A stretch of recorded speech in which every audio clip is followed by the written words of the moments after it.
Good morning. বেজে গেছে 7:25, ঘড়িতে আপনারা দেখতেই পেলেন। আর এই যে দেখুন আমার গাছগুলো, এটা আমার মানি প্ল্যান্ট, এটা তো জবা গাছ, আপনারা রোজ দেখেনি, রোজই দেখেন প্রায় ব্লগে। তো আজকে হচ্ছে শনিবার, আর আজকে হচ্ছে 27শে অগস্ট।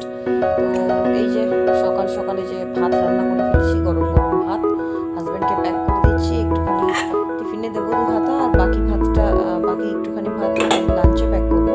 তো সকালে টিফিনে কোনো দিন ভাতই খায়, কোনো দিন মুড়ি টুড়ি এইসব জাতীয় কিছু খায়। তো ওই যে খাবারটা প্যাক করে নিচ্ছি, আর ভাবলাম হাজব্যান্ডের খাবার প্যাকিংয়ের একটা ভিডিও বানাই আলাদা আপনাদেরকে দেখাবো বলে। তো ওই যে আমাদের আগের দিন আমি রান্না করেছিলাম একটা ঝিঙে আলু দিয়ে একটা ঝোল মতো, ঝিঙে আলু দিয়ে একটু পোস্ত আর সর্ষে বেটে, সাদা সর্ষে পোস্ত বেটে একটা ঝাল করেছিলাম। তো ওইটা ভাতটা আজকে সকালে টিফিনে দেবো, লাঞ্চে তরকারিটা থাকছে, তার সাথে আরেকটা কিছু আছে, সেটা আমি আপনাদের দেখিয়ে নিচ্ছি। তো আপনারা ভিডিওটা দেখতে থাকুন, আশা করি আপনাদের ভিডিওটা ভালো লাগবে।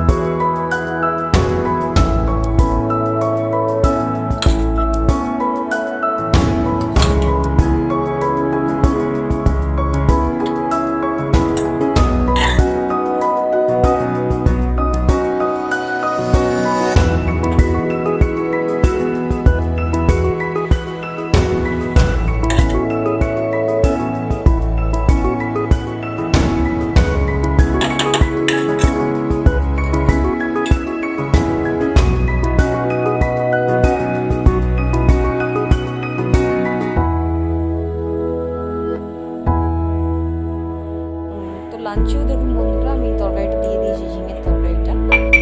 আর এগুলো এখন প্যাক করে নেবো একটা একটা করে, সুন্দর করে গুছিয়ে, যেরকম করে রোজকে দিই। তো এক হাতে করছিলাম আর এক হাতে ভিডিও করছিলাম, তাই একটু অসুবিধা হচ্ছে, ক্যামেরাটা বারবার সরে নড়ে যাচ্ছে হাত থেকে। তো চেষ্টা করেছি পুরোটাই আপনাদের দেখানো। তো ওই যে দেখুন এটা প্যাক করে নিয়েছি, ওখানে লাঞ্চের ভাতটাও আমি করে দিয়েছি বাটির মধ্যে, এটাকে বন্ধ করে দিচ্ছি। আর এখানে যে দেখুন আরেকটা বাটি নিয়ে নিয়েছি, এর মধ্যে এখন কি দিচ্ছি সেটাই আপনাদের দেখতে থাকুন। এর মধ্যে দিয়ে দিচ্ছি উচ্ছে আর আলু ভাজা। তো আজকে শনিবারের জন্য নিরামিষ, তো সেই জন্যই উচ্ছে আলু ভাজা একটুখানি দিয়ে দেবো।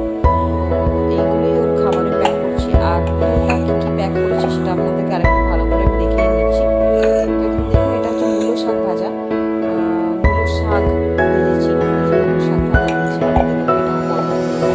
আজকে লাঞ্চে ছিল মূলো শাক ভাজা, উচ্ছে আলু ভাজা, আর ঝিঙেটা সর্ষে পোস্ত দিয়ে একটা ঝাল। তো এই যে দেখুন সব কটা বৌমা আমার লাগানো হয়ে গেছে।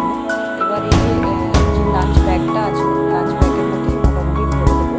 এই যে তরকারিটা প্রথমে দিয়ে দিলাম, তার পাশে আমি ভাতটা দিয়ে দিই, যেহেতু একটু স্কোয়ারে করে নিচে দিই সুবিধা হয়।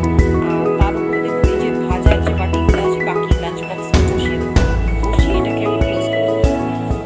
আরেকটা স্পুন আমি দিয়ে দিই, কেন সকালে চামচ দিয়ে সকালের টিফিনটা করে ব্রেকফাস্টটা একটা চামচের মধ্যে আমি দিয়ে দিই। তো এবার এটা ক্লোজ করে দিচ্ছি। আর এই যে বন্ধ করে সব ভরে দিয়েছি। ভাতটা যেটা আছে ওটা এই লাল ব্যাগটার মধ্যে ভরে রেখেছি, তো ভরে দিয়েছি। আর এর মধ্যে দেখুন একটু ফ্রুটস দিয়ে দিয়েছি হাজব্যান্ডকে, যদিও ও খায়। বার্থডে পার্টির ছুটি আমার হাজব্যান্ডের একজন বন্ধু, উনি একজন টিচার ফিজিক্সে, ওনার ছেলের জন্মদিন আপনাদের সাথে শেয়ার করবো।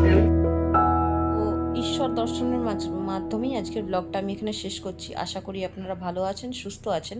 তো দেখা হচ্ছে আপনাদের সাথে নতুন একটা ব্লগে। ততক্ষণ অবধি টাটা, বাই বাই।